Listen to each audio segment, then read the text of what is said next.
Good morning friends. हम आज आपके बीच एक प्रश्न करने जा रहे हैं। प्रकाश के व्यतिकरण संबंधी यंग के प्रयोग का सिद्धांत स्पष्ट करते हुए फ्रिंज की चौड़ाई के लिए सूत्र कैपिटल W बराबर होता है lambda into capital D by small d को हम स्थापित करने जा रहे हैं। यह प्रकाश के व्यतिकरण से संबंधित आपका प्रश्न है। इसमें हम आपको प्रमाणित करेंगे कि जो फ्रिंज की जो चौड़ाई होती है वो फ्रिंज की चौड़ाई है lambda into capital D by small d होता है। आखिर ये कैसे होता है? तो आइए चलिए हम एक एक पॉइंट पर आपको डिस्कस करते हैं कि आप इसको आसानी में कैसे आप प्रमाणित कर सकते हो। अधिकांश देखे हैं हम विद्यार्थी को बनाते समय कि इसमें उसको काफी परेशानी होती है।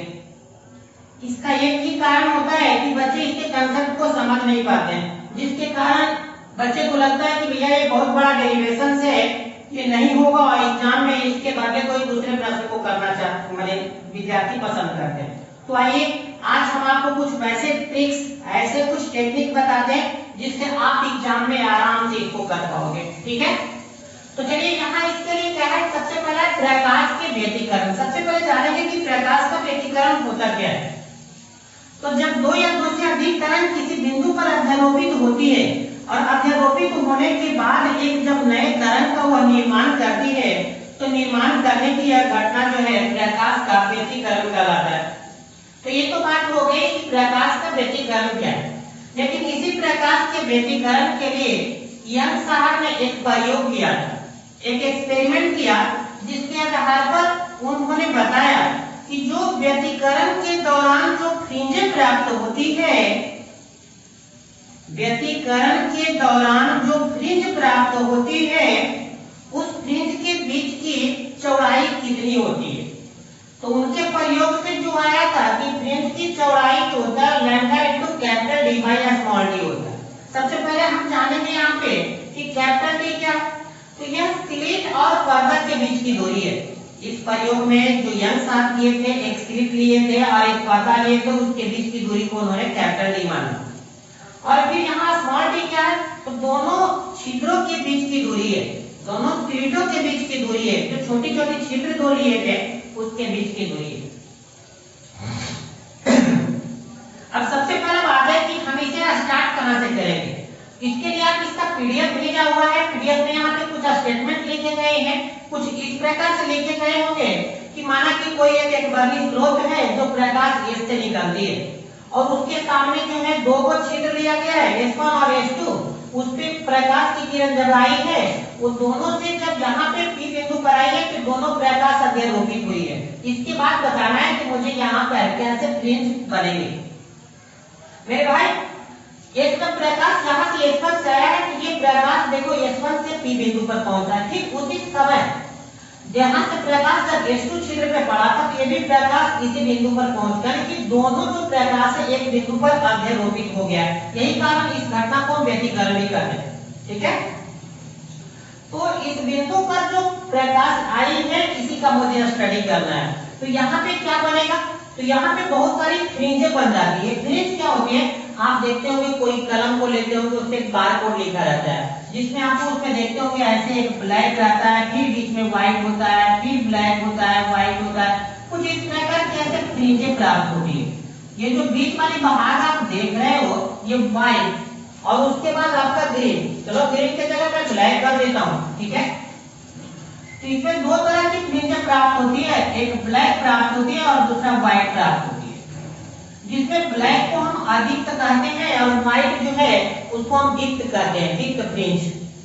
तो इसमें दो प्रकार की फ्रिंज है, यहाँ पे जब प्रकाश पहुंचती है तो बनती है, एक दीप्त और दूसरा अदीप्त। अदीप्त जो है वो ब्लैक है और बीच बीच में जो देख रहे हो व्हाइट वो आपका क्या है, दीप्त फ्रिंज है। तो आखिर हम कैसे इस दो फ्रिंज के बीच की हम चौड़ाई निकालेंगे। जैसे अगर ये व्हाइट है तो इस दोनों के बीच का दूरी आखिर कितना होगा, या फिर दो ब्लैक के बीच का दूरी ले लीजिए, दोनों ही डेरिवेशन सेम आएगा और वहां से आप देखोगे तो लैम्डा W बराबर आएगा lambda into capital D by small d। जो इस बात को यहाँ से प्रमाणित हो रहा है कि जो फ्रिंज की चौड़ाई है वो फ्लिंट के बीच की दूरी पर डिपेंड करता है और फ्लिंट के बीच की दूरी पर डिपेंड करता है, प्रकाश के तरंग दैर्ध्य पे डिपेंड करता है। यानी कि इन तीनों के चेंज होने से फ्रिंज की चौड़ाई जो है बदल सकती है। तो आइए इसके लिए हम क्या करते हैं, हम करते क्या है कि एक पूरा फिगर को ड्रॉ कर लेते हैं। ठीक है, यहाँ से देख लीजिए पर्दा के बीच की दूरी कैपिटल डी है, ये तो दोनों छिद्र है, इसके बीच की दूरी को मैंने स्मॉल डी माना है। अगर स्मॉल डी माना है तो यहाँ से ऊपर वाली डिस्टेंस कितना हो जाएगी, स्मॉल डी बाई 2, क्योंकि पूरा डी है तो आधा वहाँ स्मॉल डी बाई 2, नीचे स्मॉल डी बाई 2 होगा। इसके हम इस पर एक परपेंडिकुलर ड्रॉ कर दिए। परपेंडिकुलर ड्रॉ करने का मेरा एक पर्पस होता है, सबसे पहले आप सोच रहे हो कि हाउ टू, माने यहाँ पर परपेंडिकुलर हम क्यों डालें मेरे भाई।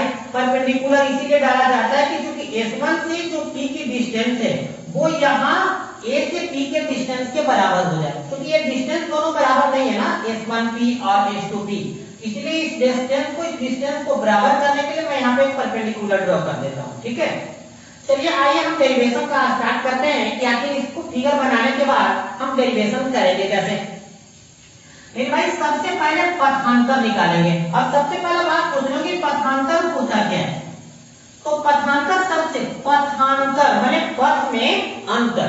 तो आइए पथ में अंतर, तो हम S2 से जब A तक जाएंगे तो S2 से A को निकालने के लिए मुझसे पूछेगा तो बस एक ही चीज कर सकते हैं कि पूरी बड़ी जो डिस्टेंस है माने S2P में से छोटी सी डिस्टेंस को घटा लेना है, AP को घटा लेना है। तो AP घटाओ या S1P घटाओ, क्योंकि मैंने अभी आपको कहा था ना कि दो लंब क्यों ड्रॉ करते हैं, तो S1P को AP के बराबर करने के लिए या क्या करते हैं, लंब ड्रॉ करते हैं। तो देखिए S2A बराबर क्या लिख सकते हैं, S2A बराबर पूरी डिस्टेंस में इधर वाली डिस्टेंस को हटा लिया गया है, AP को घटा लिया गया है, तो AP की जगह पर मैंने लिख दिया है S1P। अब आप खुद सोचिए कि यहाँ तक आप पहुंच चुके, आपको ये S2A पथांतर कब आप निकाल पाओगे, जब आप S2P का मान निकाल पाओगे, आप S1P का मान निकाल पाओगे, तभी आप जाकर पथांतर निकाल पाओगे। अब हम सबसे पहले सोचते हैं कि S1P कहां से आएगा। S1P हम निकाले तो कहां से निकालें, S1P को देखिए इस पूरी फिगर में कौन से त्रिभुज में आता है भैया, S1P माने ये त्रिभुज है, तो ये देखिए एक त्रिभुज यहाँ पे, इस त्रिभुज को आप देख लीजिए, ये जो त्रिभुज है आपका, इस त्रिभुज में S1P आया है, इसलिए मैंने इस त्रिभुज को टेक किया है। ठीक है, लिया है। देखिए समकोण त्रिभुज S1OP में विद्यार्थी लोग करते क्या है कि विद्यार्थी लोग हमेशा एक ही चीज देखते हैं कि सर डेरिवेशन जब आप बार-बार करते हैं हमको भी डेरिवेशन याद हो जाता है। मेरे भाई डेरिवेशन को याद करने का नहीं है, डेरिवेशन को समझने का है। जैसे यहाँ पर आप इतना कर लेते हैं पथांतर, तो आपको दिमाग में कुछ जाना चाहिए कि आप पथांतर को S2A कब निकाल पाओगे, जब आप S1P निकालोगे, उसके बाद S2P निकालोगे, तब तो उसका मान यहाँ रख करके घटा करके आप इसका मान निकाल सकते हो। तो मैंने यहाँ सोचा कि S1P कौन त्रिभुज में है, तो मुझे यहाँ पता चला कि S1O और P एक त्रिभुज है, उसमें आपका S1P है। चलिए उस त्रिभुज में एक, जब ये समकोण त्रिभुज है, देखिए आप यहाँ पे समकोण त्रिभुज है, समकोण त्रिभुज में एक थ्योरम है, कर्ण स्क्वायर बराबर क्या होता है, लंब स्क्वायर प्लस आधार स्क्वायर। बहुत ही बेसिक थ्योरम है, पाइथागोरस प्रमेय के नाम से जाना जाता है। 9, 10, 11 सात सभी में पढ़ चुके हैं, एक बार स्टूडेंट्स ऑफ 12, तो ये तो फॉर्मूला आपको पता ही होगा।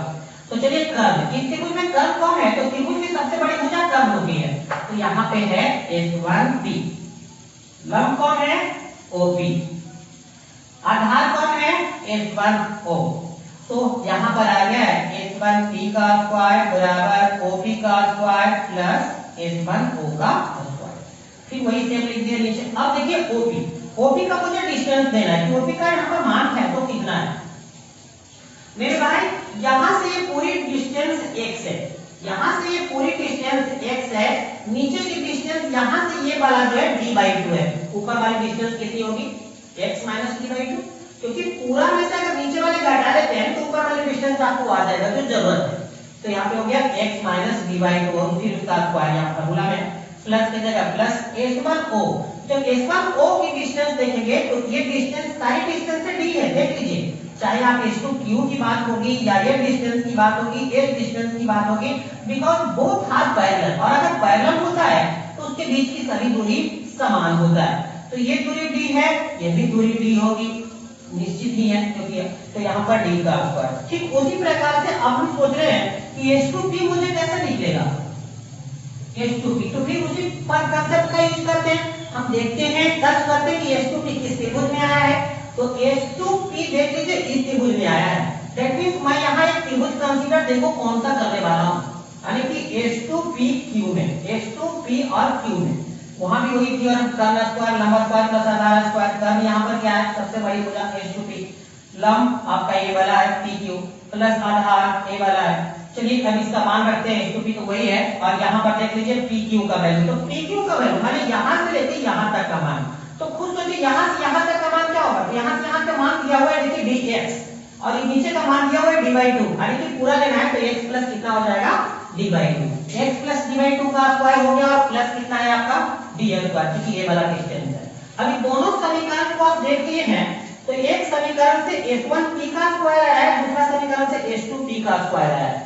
अब आपको यहाँ सोचना पड़ेगा कि हम अब इन दोनों समीकरण का क्या करें, कुछ नहीं सोचना पड़ेगा, दिख रहा है आपको कैसे, तो आपको निकालना क्या है H2P में से H1P, यानी कि यहाँ H2P में से H1P माने समीकरण सेकंड से समीकरण फर्स्ट को घटाना आपकी मजबूरी होगी, तभी आपको ये H2P पहले आएगा और H1P क्या आएगा बाद में आएगा। इसलिए समीकरण सेकंड माइनस समीकरण क्या कर दिए हैं, फर्स्ट कर दिए हैं। तो इसमें से देखिए आपको घटाया हुआ है, फिर उसके बाद वैल्यू रख दिया गया है। यहाँ पर एक चीज आप देख सकते हैं, उधर तो आपका वही सिंपल कैलकुलेशन किया गया है, यहाँ पर एक फॉर्मूला आपको लगता हुआ दिख रहा होगा a square minus b square. तो a square minus b square बराबर होता क्या है, तो a माइनस b और a प्लस b, माने एक बार उसको जोड़ दीजिए और एक बार घटा दीजिए, वही प्रिंसिपल का यहाँ इस्तेमाल किया गया है। H2P minus H1P, H2P plus H1P, माने एक बार घटा दिए और एक बार जोड़ दिए, इधर वही सिंपल कैलकुलेशन। फिर वो वाला टर्म नीचे आ गया, इधर जो काट उठ कर बचा है 2x into स्मॉल d बचा है। तो H2P माइनस H1P बराबर क्या होगा, ये जो टर्म इधर गुणा में दिख रहा है बराबर इस साइड बाहर में आ जाएगा, तो 2x into स्मॉल d बटा ये पूरा आ गया टर्म। हम यहाँ पर ये मान लेते हैं किसी एक्सपेरिमेंट में, क्योंकि किसी एक्सपेरिमेंट को पूरी अच्छी तरह से करना है तो कुछ असम्पशंस होते हैं। तो H2P बराबर लगभग बराबर है H1P और लगभग बराबर d, माने यहाँ मान लिया गया कि सभी डिस्टेंस लगभग क्या है, बराबर है। सो H2P माइनस H1P को हम क्या लिखेंगे, देखिए जो आप शुरू में निकालना चाह रहे थे पथांतर H2A, तो H2A बराबर 2a small x into d बटा इसका वैल्यू d और इसका भी वैल्यू d, d और d कितना हो गया 2d, 2 से 2 कैंसिल हो गया, तो पथांतर आपको कितना आया है, पथांतर यहाँ आ गया है x into small d by capital D। तो अभी सिर्फ पथांतर आया है, तो पथांतर किसका आया है, दीप्त का आया है या अदीप्त का आया है, अभी हम क्लियर नहीं किए। चलिए अब हम देखते हैं कि हम पहले क्या पढ़ चुके हैं। हमें ये पहले पता है, जब हम फर्स्ट ईयर में साउंड पढ़े थे वहां पर हमने प्रमाणित किया था कि दीप्त फ्रिंज के लिए महत्तम पथांतर जो होता है n into लैम्डा होता है, ठीक है, ये हमेशा याद रखना है कि दीप्त फ्रिंज के लिए महत्तम पथांतर जो होता है n into लैम्डा होता है। चलिए अब ये पथांतर और ये पथांतर दोनों को इक्वल कर लिए, इक्वल किए तो यहाँ पर देख लीजिए n into लैम्डा बराबर है, ये पथांतर है दोनों को, तो यहाँ क्रॉस मल्टीप्लिकेशन करके xn का वैल्यू निकालें, तो xn बराबर क्या होगा, पीछे से गुणा कर दिया है तो n lambda into capital D और बटा में क्या चला गया स्मॉल d, इसी को बोलते हैं nवें दीप्त फ्रिंज के लिए है। ये जो डिस्टेंस आपको आया है nवें दीप्त फ्रिंज के लिए आया है, ठीक है। तो एक के लिए, एक दीप्त के लिए आपको n के लिए निकल गया है, तो सो अंतर निकालना, आपको निकालना क्या है, उसके फ्रिंज के बीच का चौड़ाई। तो बीच के चौड़ाई निकालने के लिए क्या होगा, चौड़ाई जब भी किसी चीज का निकालोगे ना तो उसके लिए दो चीज जरूरत होगा। जैसे आपको नदी की चौड़ाई निकालना है तो नदी के दो छोर को नापते हो, एक छोर का कभी चौड़ाई नहीं होता ना, तो उसी प्रकार से जब एक दीप्त फ्रिंज xn के लिए निकाले हैं, अब हम क्या करते हैं कि एक और दीप्त फ्रिंज के लिए निकालते हैं, तो nवें के लिए इतना है, तो इसी प्रकार n प्लस 1वें दीप्त फ्रिंज के लिए कितना होगा, तो n के जगह पर n प्लस 1 रख देना है, तो वो nवें दीप्त फ्रिंज के लिए हो गया। तो देखिए x n के जगह पर मैंने लिख दिया n प्लस 1 और n के जगह वही बोले n प्लस 1, बाकी सब वही रख दिए। अब यहाँ दो को दीप्त फ्रिंज के लिए निकल चुका है, अब हमको यहाँ पर निकालना यही है कि दीप्त फ्रिंज की चौड़ाई क्या होगी। तो दीप्त फ्रिंज की चौड़ाई निकालने के लिए क्या किया जाता है, तो दो लगातार दीप्त फ्रिंज के बीच का अंतर लेना है। दो को जो दीप्त फ्रिंज आपको आया तो ज्यादा वाला दीप्त फ्रिंज में से कम वाले दीप्त फ्रिंज को घटा लीजिए। तो देखिए W बराबर क्या लिख सकते हैं, xn प्लस 1 माइनस xn, यानी कि जो n प्लस 1वें दीप्त फ्रिंज जो आया था वो में से nवें को घटाते हैं, तो यहाँ पर देख लीजिए W के जगह W, xn प्लस 1 का जो वैल्यू आया था वो रख दिए हैं, xn का वैल्यू जो रख दिए हैं, और फिर एलसीएम ले लिया गया है तो यहाँ पर जो आपको प्रूव करना था कि W बराबर होता है lambda into capital D by small D, यानी कि अभी हमने यहाँ पर निकाला है कि दीप्त फ्रिंज की जो चौड़ाई होती है, दीप्त फ्रिंज के बीच की जो चौड़ाई होती है वो होती है lambda into capital D by small D होती है। दिस एक्सप्रेशन शो दैट कि the difference the width between two, जो आपका दो के बीच में जो आपका है लाइट का जो दीप्त बोल रहे हो इसको, ठीक है, उसके बीच की जो चौड़ाई है वो प्रकाश के तरंगदैर्घ्य पे डिपेंड कर रही है, माने फ्रिंज और पर्दे के बीच की दूरी पे डिपेंड कर रही है और स्लिट के बीच के दूरी पे डिपेंड कर रही है। यहाँ से ये भी पता चल रहा है, साफ साफ देख सकते हो। अगर आगे कुछ अच्छा कंसेप्ट करना है तो ये देख लीजिए कि फ्रिंज की चौड़ाई किस पर डिपेंड कर रहा है बॉस, लैम्डा के ऊपर डिपेंड कर रहा है। इसका मतलब कि तरंगदैर्घ्य अगर प्रकाश का बढ़ेगा तो उसकी चौड़ाई क्या होगी, बढ़ेगा, और अगर ये घटेगा तो ये क्या होगा, घटेगा, क्योंकि दोनों एक ही लाइन में है, माने समानुपाती है। उसी प्रकार से कैपिटल डी को आप देख लो कि अगर स्लिट और पर्दा के बीच की दूरी को बढ़ाई जाएगी फ्रिंज विड्थ बढ़ेगा, और अगर घटाई जाएगी तो घटेगा। यानी कि आप उसको एडजस्ट करके भी आप जितना फ्रिंज विड्थ लाना चाहते हैं आप कर सकते हैं। इसको एडजस्ट करके तो स्लिट और पर्दा के बीच की दूरी को घटा बढ़ा करके आपको जो प्राप्त करना है, माने फ्रिंज विड्थ जितना का आपको माने निकालना चाहते हैं, जितना का जरूरत है वो कर सकते हैं।